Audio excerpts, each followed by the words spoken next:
बिस्मिल्लाहिर्रहमानिर्रहीम। अस्सलाम वालेकुम। आज के लेक्चर में हम कंटेंट फॉर्मेटिंग इन HTML को डिस्कस करेंगे। आइए लेक्चर को स्टार्ट करते हैं। टू टाइप्स की हम इसमें फॉर्मेटिंग को डिस्कस करने जा रहे हैं, जिसमें एक कंटेंट की फॉर्मेटिंग है जिसमें वेब पेज का जो है वो कंटेंट आ जाएगा, और सेकंड टाइप की जो फॉर्मेटिंग होगी वो होगी टेक्स्ट की फॉर्मेटिंग। तो कंटेंट की फॉर्मेटिंग में हम पैराग्राफ की फॉर्मेटिंग को देखेंगे। पैराग्राफ में ब्रेक लाइंस कैसे ऐड करते हैं, पैराग्राफ को कैसे राइट किया जा सकता है, और पैराग्राफ के बिटवीन अगर कोई स्पेसेस इंसर्ट करनी है टेक्स्ट के बिटवीन तो उनको कैसे ऐड करेंगे। तो इन सब के लिए जो टैग यूज़ होने वाले हैं वो होगा, पैराग्राफ के लिए P टैग यूज़ होगा, ब्रेक के लिए BR टैग यूज़ होगा। BR जैसे कि हमने प्रीवियस लेक्चर में डिस्कस किया था कि BR टैग जो है वो कौन सा टैग होता है, हाँ जी, सिंगुलर टैग। और जो इंसर्ट स्पेस के लिए हम टैग यूज़ करेंगे वो एक आपके लिए न्यू टैग होगा जिसको हम NBSP टैग बोलेंगे। NBSP stands for non break space. Normally हम स्पेस देने के लिए जो टैग यूज़ करते हैं, भी स्पेस प्रेस कर ली, उसको HTML ने एज अ वन स्पेस ही कंसीडर करना है। आप एक से ज़्यादा स्पेस देना चाह रहे हैं तो उसके लिए क्या करना होगा, आपको NBSP लिखना है, जिसका स्टैंड फॉर मैं आपको बता चुकी हूँ, नॉन ब्रेक स्पेस। लेकिन अगर आप 2 स्पेसेस देना चाह रहे हैं तो उसके लिए ENSP यूज़ करेंगे। तो आइए हम इन सबको प्रैक्टिकली करके देखते हैं। सबसे पहले हम पैराग्राफ लिखेंगे, फिर लाइन ब्रेक का टैग इंसर्ट करेंगे और उसके बाद स्पेस देंगे। हाँ जी, सबसे पहले नोटपैड को ओपन करने के बाद सेम आपने HTML टैग्स राइट करने हैं, क्योंकि हमने 3 पार्ट्स इसके डिस्कस किए हैं।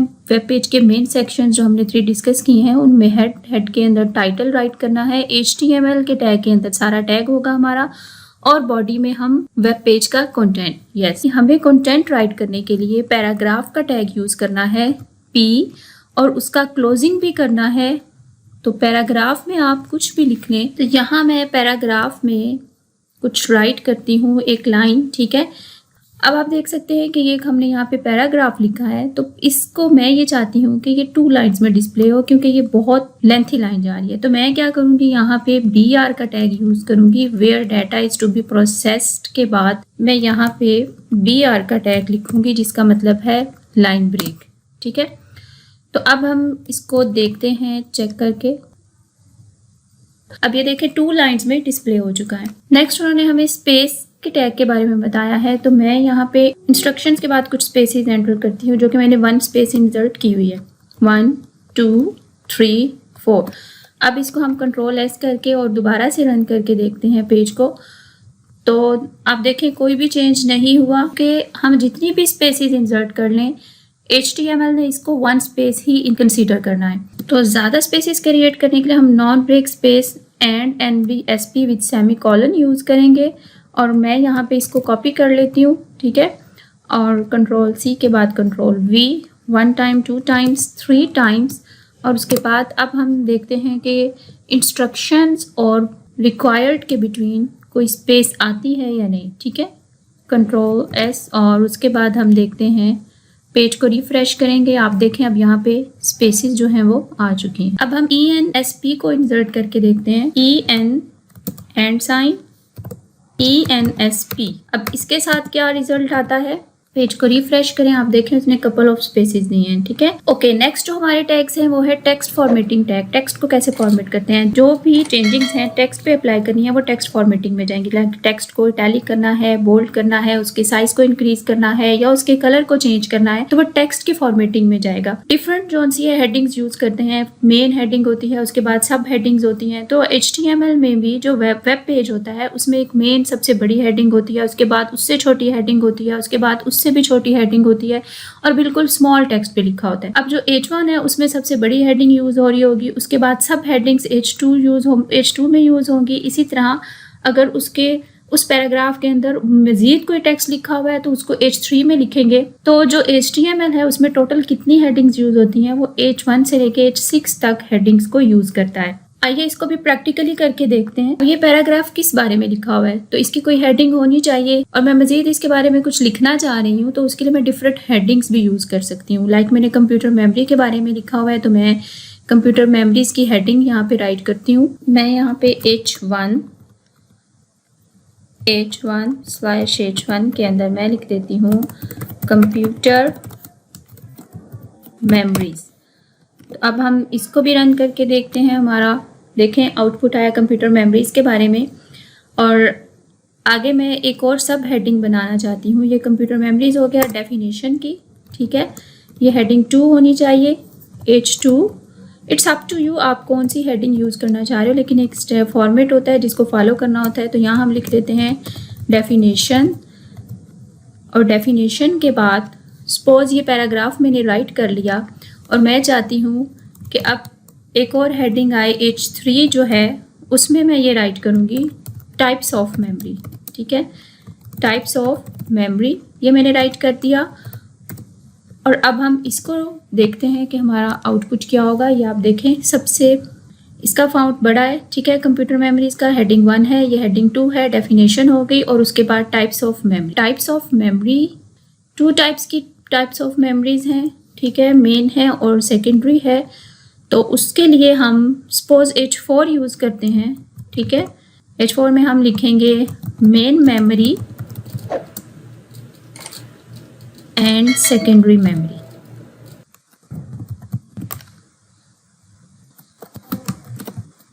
सेकेंडरी मेमोरी हमने राइट कर दिया। अब अपना आउटपुट देखते हैं।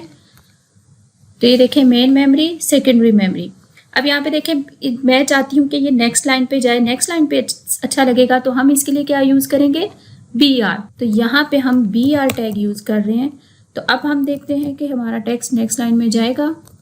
ये देखें, मजीद हम H5 और 6 पे जाएंगे, टेक्स्ट मजीद छोटा हो जाएगा, ठीक है। तो स्टूडेंट्स ये था हेडिंग का सारा कॉन्सेप्ट के हेडिंग्स H1 से लेके H6 तक यूज़ हो रही होती हैं। आप देखें H1 सबसे बड़ी है और उसके बाद बाकी टेक्स्ट जो है वो स्मॉलर होता चला जाएगा, ठीक है। और नेक्स्ट जो टैग्स हैं वो टेक्स्ट के बारे में है कि फ़ॉन्ट का कलर क्या होना चाहिए, फ़ॉन्ट के कितने एट्रीब्यूट हैं। फ़ॉन्ट का कलर होता है, फ़ॉन्ट का साइज़ होता है, फ़ॉन्ट का फेस होता है, ठीक है। साइज़ का जो एट्रीब्यूट है उसकी भी वैल्यू देंगे और जो फेस है उसकी वैल्यू भी इंसर्ट करेंगे। तो हम यहाँ पे इनको इंसर्ट करके देखते हैं। ओके, यहाँ टैग लिखेंगे font colour is equal to, suppose आप चाह रहे हैं कि ये पैराग्राफ जो है वो ब्लू कलर में हो और साथ में इसका क्लोजिंग टैग भी यहाँ मैंने राइट कर दिया है। तो अब आप पेज को रिफ्रेश करें, ठीक है। तो आप देखें अब इस टेक्स्ट का कलर जो है वो ब्लू हो चुका है। इसी तरह अगर टेक्स्ट को इटैलिक करना है या बोल्ड करना है तो उसके लिए कौन सा टैग यूज़ करेंगे, B फॉर बोल्ड। मैं चाहती हूँ टाइप्स ऑफ मेमोरी जो है ये बोल्ड रहे, तो इसके लिए मैं यूज़ करूँगी B and closing tag /B। अब देखें ये B हो चुका है, ठीक है, bold. B stand for bold text. इसी तरह अगर आपने टेक्स्ट को इटैलिक करना है, बोल्ड भी हो इटैलिक भी हो, तो उसके लिए आप I का टैग यूज़ करेंगे।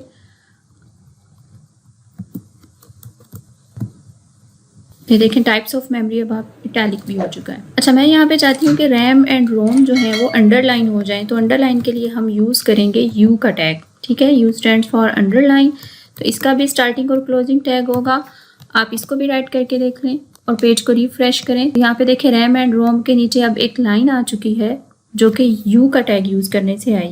एक फॉन्ट का स्टाइल भी होता है, फॉन्ट का फेस जिसे कहते हैं।